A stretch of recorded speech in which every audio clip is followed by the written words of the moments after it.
Live Africa TV d'être venu ici pour voir avec nous les réalités dans lesquelles nous nous trouvons. Ce n'est pas ce que Gabon Télévision et Gabon 24 et Télé Africa nous présentent souvent qui est notre quotidien. Nous voulions d'abord chanter l'hymne national de notre pays parce que c'est ce qui nous unit. Nous allons le faire ensemble. On y va. Unis dans la concorde et la fraternité, éveille-toi Gabon, une aurore se lève, encourage l'ardeur, qui vive nous soulève. C'est enfin notre sort de la félicité, c'est enfin notre sort de la félicité. Éblouissante et fière, le jour sublime au monde, pourchassons à jamais l'injustice et la honte qui montent encore et calment nos alarmes, qui prônent la vertu et repoussent les armes, unis dans la concorde et la fraternité. Éveille-toi Gabon, une aurore se lève, encourage l'ardeur, qui vive nous soulève. C'est enfin notre sort de la félicité, c'est enfin notre sort de la félicité. Union, travail, justice. Nous vivons ici pendant des années et nous nous situons ici au centre-ville et pratiquement dans le deuxième arrondissement où il y a toutes les institutions qui sont représentées dans notre pays. Je citerai l'Assemblée nationale, la primature, le Sénat et le quatrième pouvoir qui est la maison de la communication, c'est-à-dire Gabon Télévision qui est aussi là, avec la mairie de Libreville qui est en face de nous. Jusque-là, aucune chaîne de télévision n'avait jamais mis les pieds dans ce quartier et à l'intérieur de ce quartier. Et s'ils viennent, ils s'arrêtent tout simplement en bordure de route. Ce que vous faites nous va droit au cœur. Et ceci, nous sommes à une campagne électorale où beaucoup de choses se disent. On dit beaucoup de choses dans certains bureaux sans connaître la réalité. Parce qu'on se retrouve dans un bureau climatisé, on ne vient pas s'imprégner réellement ce qu'il y a sur le terrain. Et c'est pourquoi nous, quand nous suivons ces débats-là, nous nous posons la question, est-ce que ceux-là vivent vraiment au Gabon? Est-ce qu'ils vivent les mêmes réalités que nous vivons dans nos différents quartiers? Mais on se rend compte que ce n'est pas ce qu'ils traduisent. Ils traduisent peut-être une autre image du Gabon qui est à l'intérieur de ces quartiers-là. Et quand on va observer les 50 ans qu'a passé la famille Bongo au pouvoir, ces 50 ans apportés à qui? Pas au peuple. Ces 50 ans n'ont apporté qu'à la famille Bongo. Parce que les termes utilisés par l'autre candidat, il parle d'égalité de chance. Mais il est fils de président. Moi, je suis fils d'un prolétaire. Est-ce que pourrons-nous avoir les mêmes égalités de chance? Je ne pense pas. Lui, il a eu sa chance. En tant que fils de président, il est devenu président par la suite. S'il veut bien concrétiser son mot égalité de chance, qu'il laisse la place à un autre fils de prolétaire à être président de la République.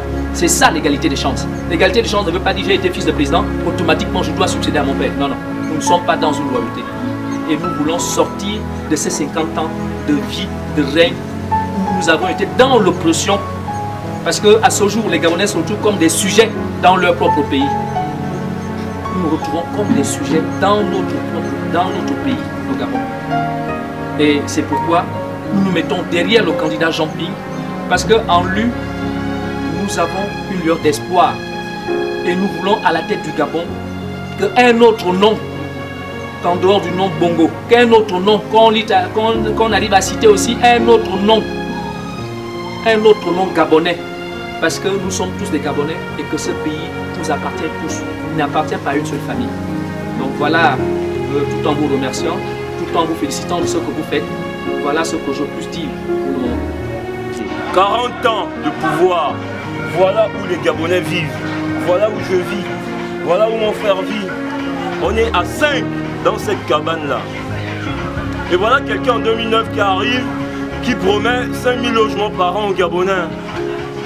Quand on comptabilise, ça devrait faire 35 000 logements en 7 ans, en 2016. Et bien voilà où je vis toujours.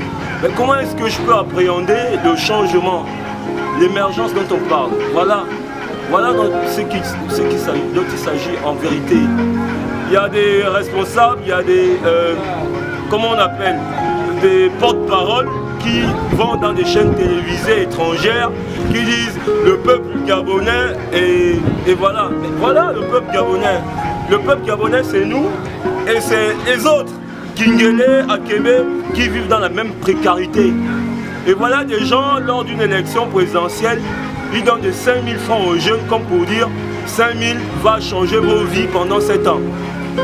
5000 ne peut pas changer ma vie. 5000 ne peut pas me faire vivre convenablement pendant 7 ans.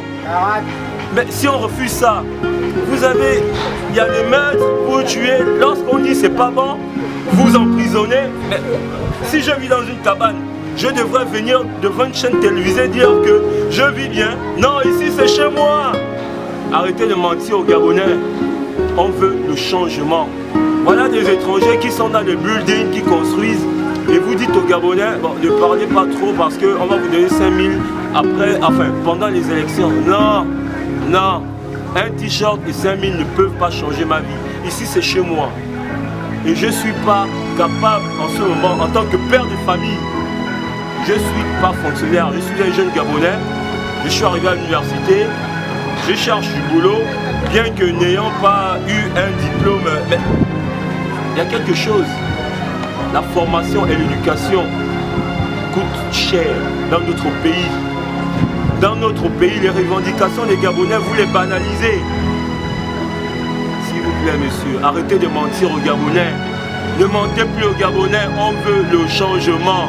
Monsieur le porte-parole de la présidence, arrêtez de mentir. Arrêtez de mentir. Les Gabonais, c'est pas seulement vous, c'est aussi nous. C'est le bas peuple aussi. On ne veut plus de ce système. Pendant 40 ans, on a assez souffert. C'est chez moi. Cette maison va bientôt tomber. Arrêtez ça. Voilà où on vit.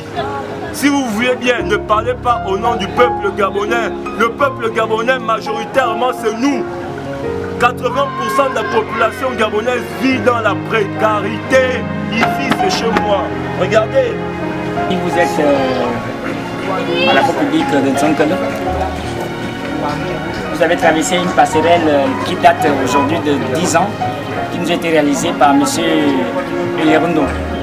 Et depuis, nous n'avons pas eu l'occasion de souvent d'avoir les médias afin de dénoncer ce que nous subissons ici.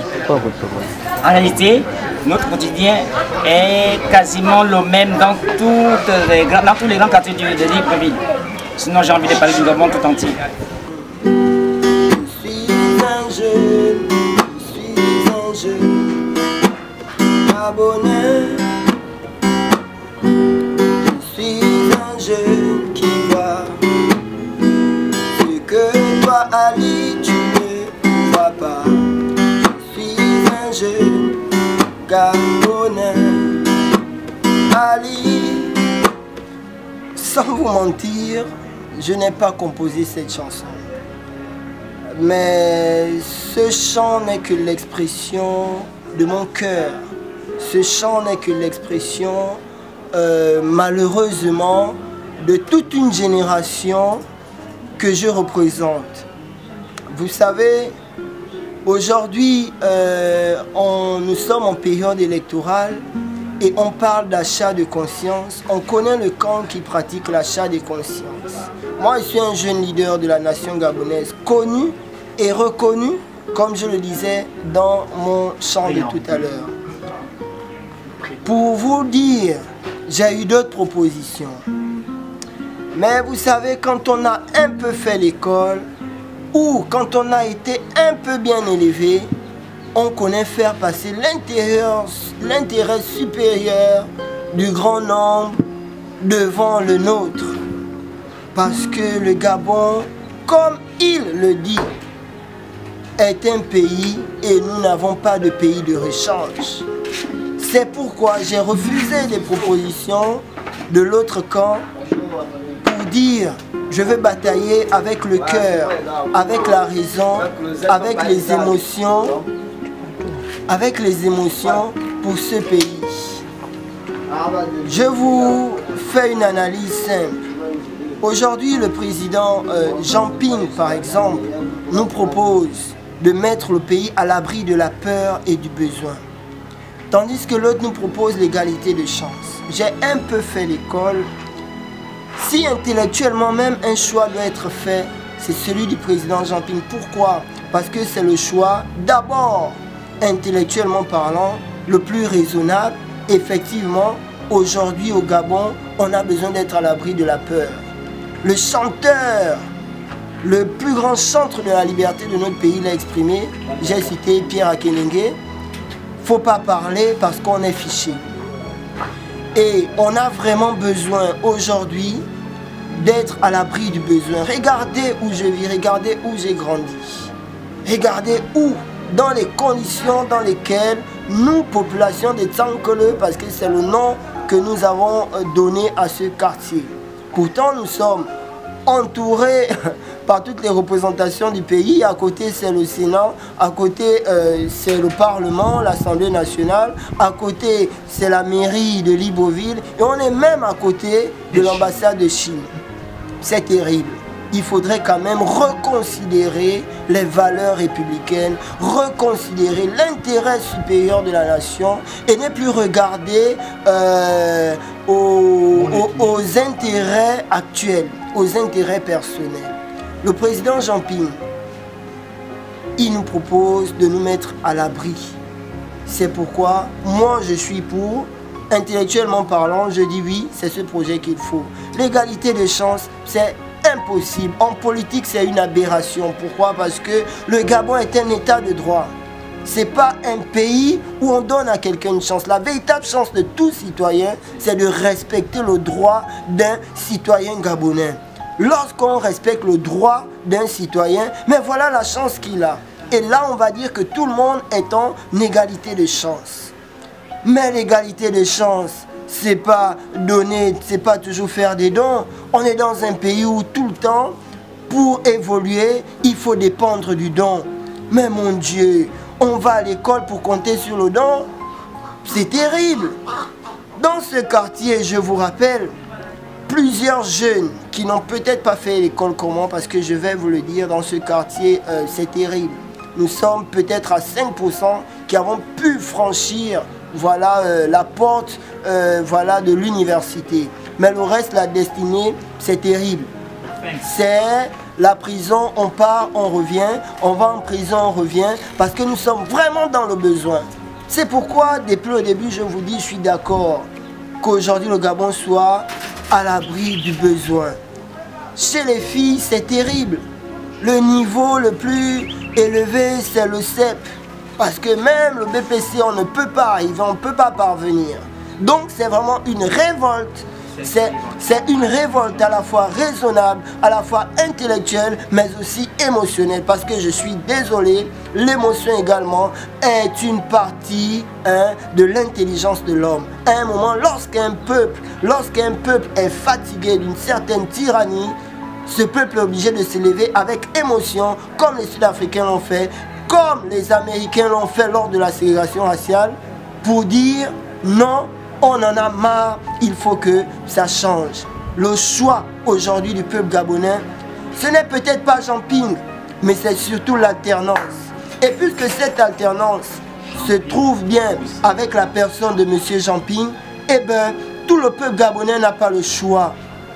Il faut qu'on change, cette page de l'histoire qui a été vraiment mauvaise pour tout le pays depuis des décennies. Je suis un jeune qui voit ce que toi Ali, tu n'as jamais vu. Je vis dans l'eau ma panne et toi la sablière. Quelle égalité de chance, tu m'amènes